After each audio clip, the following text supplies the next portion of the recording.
Guys, good morning, good morning, good morning. Today is Sunday at ngayon gagawa na naman tayo ng panibagong pampaswerte sa ating buhay. At kung kayo ay naniniwala sa mga pampaswerte, ang video ito ay para sa iyo.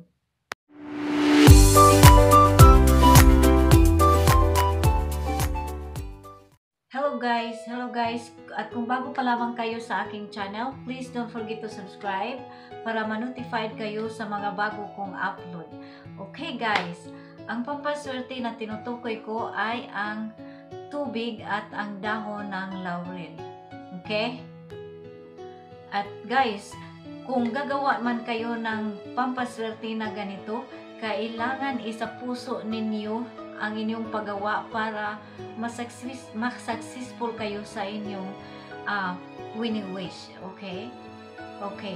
First natin gagawin ay kukuha tayo ng baso, clear glass, at saka lagyan natin ng tubig na half lang sa glass. Okay? At ang susunod natin kunin ay ang dahon ng laurel. Okay? Ang susunod natin kunin ay ang papel. Okay? Papel. At doon sa papel, isulat ninyo ang inyong mga wini-wish. Kung ano man ang gusto ninyo, isulat ninyo doon. At dito sa dahon ng laurel, isulat ninyo ang pangalan, buong pangalan ninyo. At pagkatapos naman ninyo masulat ang buong pangalan ninyo, balutin ninyo ang dahon ng laurel sa isang papel na sinulatan ninyo at i-shoot ninyo doon sa tubig. I-shoot ninyo sa tubig. At pagkatapos, ilagay ninyo sa inyong center table.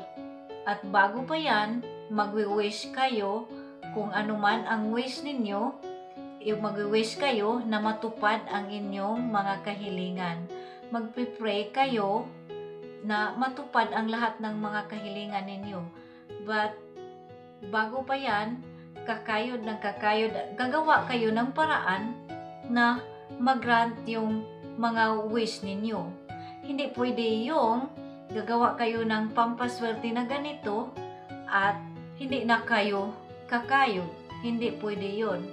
Gagawa tayo ng pampaswerte and magkayod tayo para makamit natin ang ating mga wish. Okay? Hindi lang tayo makaupo. Pagkatapos magawa tayo ng pampaswerte at then nakaupo lang tayo, walang darating sa atin. Hindi yun. Kailangan gagawa tayo ng pampaswerte at saka kakayod tayo at saka huwag natin kalimutan na magdasal sa ating Panginoong Diyos dahil ang Panginoong Diyos ang makapagbigay sa lahat-lahat ng ating mga wish or sa lahat-lahat ng ating mga kailanganin. Dahil itong ginagawa natin ay gabay lang ito sa ating mga wini-wish. Okay? Hindi porket gumagawa ka nito, hindi ka na kakayod. Hindi pwede yun. Gagawa tayo ng pampaswerte at kakayod din tayo, parang merong dumating sa ating buhay, di ba? Ako naghihirap din kami, pero gumagawa ako ng mga pampaswerte at saka kumakayod din sa trabaho. Pag ang boss namin kailangan ng overtime, mag-o-overtime ako para mapuno-punuan yung pira ko pag payday, di ba? So yun lang. Okay guys, if you like my video, please give me a thumbs up and subscribe and share my video. Bye everyone. I love you and I see you soon. Bye-bye.